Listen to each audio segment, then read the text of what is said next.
Hey, what is up, Dreamers? Welcome back to my YouTube channel.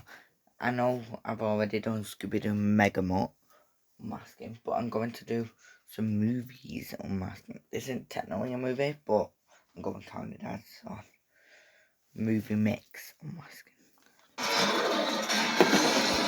Make sure to like, subscribe, turn on post notifications.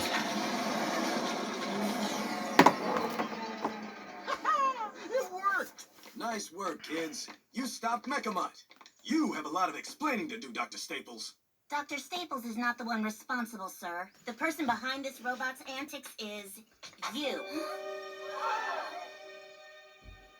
Me? How could it be me? I suspected something was up when we first met. It was your hairband. It looked plastic, but it was metal. See?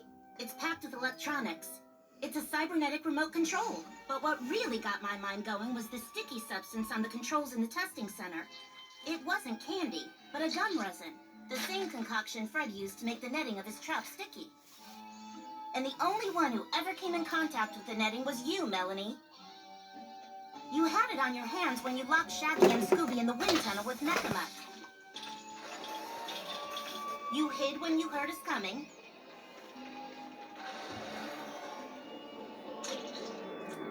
And pretended to be just arriving on the scene when we freed Shaggy and Scooby. That's why Mechamut also knew to avoid Fred's magnet. You were directing him. Melanie? Yes, it was me, Dad. Why? Because of you. All my life, your work has come first. You've ignored and neglected me, never once seeing just how brilliant I am. And conniving. Inside voice, Daphne.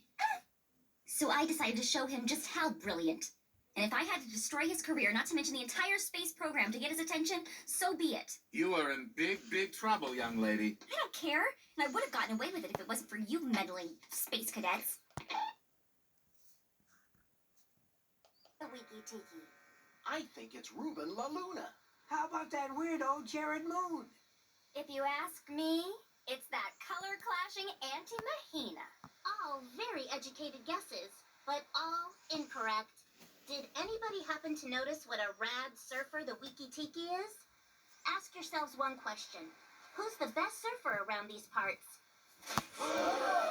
Manu? Manu! Snooky? Manu, baby, are you all right? Manu wasn't kidnapped. He only wanted us to think he was kidnapped. To discourage us from solving the mystery, Manu faked his own kidnapping.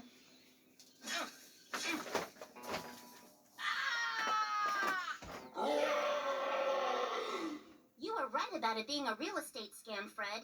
But it wasn't Ruben. It was Manu and Snooky doing the scamming. Manu knew all the local legends and was pretending to be the Wiki Tiki in order to scare off the locals and buy their homes for pennies on the dollar. I checked the county registrar online, and all the properties sold recently were bought by Pamela Waiua, a.k.a. Snooky, who also happens to have degrees in rocket science and robotics. So she is a rocket scientist. Until she decided to team up with her boyfriend for this little scam. Manu, how could you do this to your own people? Sorry, little Jim. I needed the dough. Being the big kahuna of Hanahuna doesn't exactly bring in the big bucks. All Manu and I have ever wanted to do was surf. We were gonna make a killing on the property. Yeah, and then rake in the dough and ride the waves into our golden years. And our plan would have worked, too, if it weren't for you meddling mainlanders.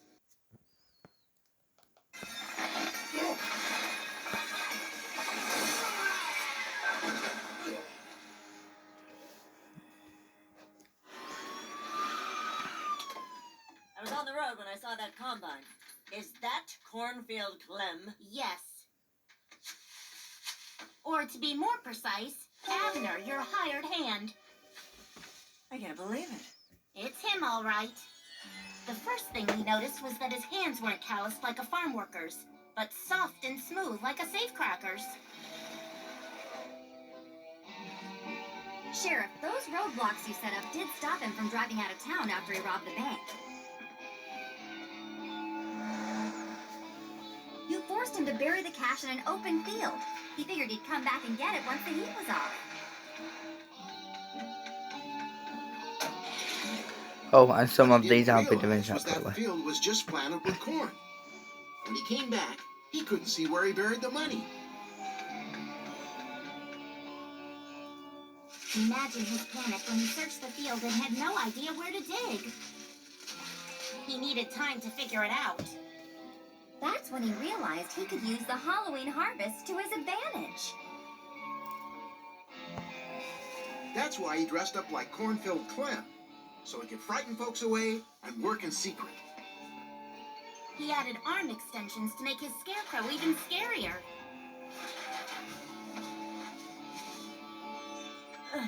Get up. All he had to do was dig up the money before they cut down the corn after Halloween. Yep. And I would have gotten away with it, too, if it weren't for you meddling kids and your spooky old dog.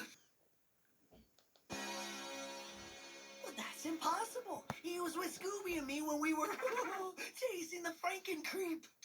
But that's because someone else was dressed like the Franken Creep at the time. This is one mystery that doesn't have a culprit. It has a conspiracy. Right. And that's why they hypnotized you, Velma. Hypnotized? Who hypnotized you and why? And how did Scooby and I become brave, not to mention full? Like, that was the weirdest feeling in the world. Wait. Most importantly, how on earth did I end up in an inflatable suit? Okay, maybe not most importantly, but I'd sure like to know. Spill. First of all, I didn't solve this mystery. Fred had it figured out right away. I did? I did. Could you explain how I did? You said it when the mystery machine exploded. This time it's personal, and it was. A personal attack on the Scooby Gang. Cuthbert Crawley? Why would your family lawyer want to destroy us? He's not my family lawyer. I'd never seen him before. He's really Cuthbert Crawls, the partner of Cosgood Creeps. They were those creepy attorneys that haunted the Beauregard Sanders mansion as the Green Ghosts. What kind of ghost would travel hundreds of miles to haunt a lawyer's office anyway? He wasn't there to scare us off. He was there to draw us in. Everyone knows we can't resist a mystery. The so-called Baron's curse was supposed to take away the things we cared about most. The first victim? The mystery machine. The next victim was Daphne, who started puffing up thanks to her shellfish allergy. She had no way of knowing that she was also slipping into its built-in inflatable suit. And next up were Scooby and Shaggy, whose suits were also rigged, but with acupuncture needles concealed carefully inside. The pressure points not only suppressed hunger, they also created a false sense of courage, giving them the confidence to chase after the monster. As for me, I was hypnotized by Mrs. Vanders into believing I could recreate my uncle's experiment, which I did, at least enough to create a diversion for one of the conspirators, dressed as the Franken Creep to switch places with the lifeless dummy. They sure went to a lot of trouble to scare us off. But what was the treasure they were trying to scare us off from? This time it wasn't about money. It was about us. But why? Who would do such a thing? We don't even know these people. Don't be so sure. Yes, the shipping magnate who masqueraded as Redbeard's ghost. And as for our mysterious gypsy? Lila? Yes, aspiring pop singer Lila, who was one of Mamba Wamba's zombies. That means this is no housekeeper. Mama Mione? Mama Mione? You were like a criminal gang leader pretending to be old Iron Face. Jeepers, of course. I should have recognized that mask. I guess even criminals recycle. You get it? Recycle. Who would have thought there'd be a conspiracy of people determined to destroy us? Are you kidding? Everyone you've ever busted wants revenge. We were turning people away in droves. We fiended each other on the Scooby Gang Revenge social networking page. You wouldn't believe how many yikes it gets on a daily basis. It took us months, but once we found out about Dinkley's family, we pooled our resources and bought the castle. Then we slowly insinuated ourselves into the town with our chosen identities. Imagine our joy when we discovered the natural gas pockets under the estate. The castle became one enormous death trap.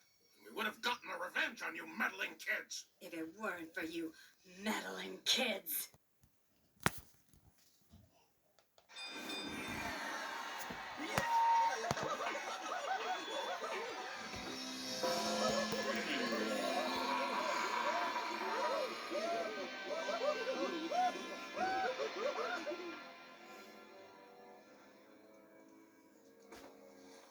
see who this really is. Triple H! We suspected it had to be a superstar when the demon broke out of the Miz's wrestling hold. But Triple H wasn't the mastermind behind all this, was he, Stephanie? Oh, no. You know what, Dad? I told you to fire them, but you never listen. This is so heavy. But we saw them both in the car during the races. You thought you did, but you saw this. An inflatable airbag dummy. And who was driving? Stephanie was, with remote motion control gear. That way she could drive while sitting in the passenger seat. Meanwhile, Triple H could be Inferno and use the same motion control system to drive the demon ring. But it wasn't always Stephanie in the company car. At the lake, it was Triple H. That way, Stephanie could be the demon, in case anyone suspected her husband. Sorry about this, honey. Make it real, Steph.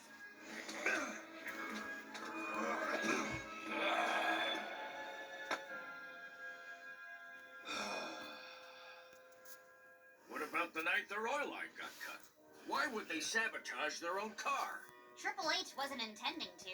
What he was doing was changing the airbags from the Triple H dummy to the Stephanie dummy. That's why there was talcum powder on the ground. But Shaggy and Scooby saw him. So he cut the oil line to cover his activities. My plan would have worked, too, if it weren't for you meddling kids and your speedster dog. So that was today's video, guys. We didn't do all of the movies, but this is only part 1. So make sure to like, subscribe, turn on post notifications for part 2 and for other ones. Okay. Peace. I'll be getting more movies on today, Wednesday, Thursday, Friday, Saturday, Sunday. Okay. And every Saturday and Sunday after that. Okay, goodbye.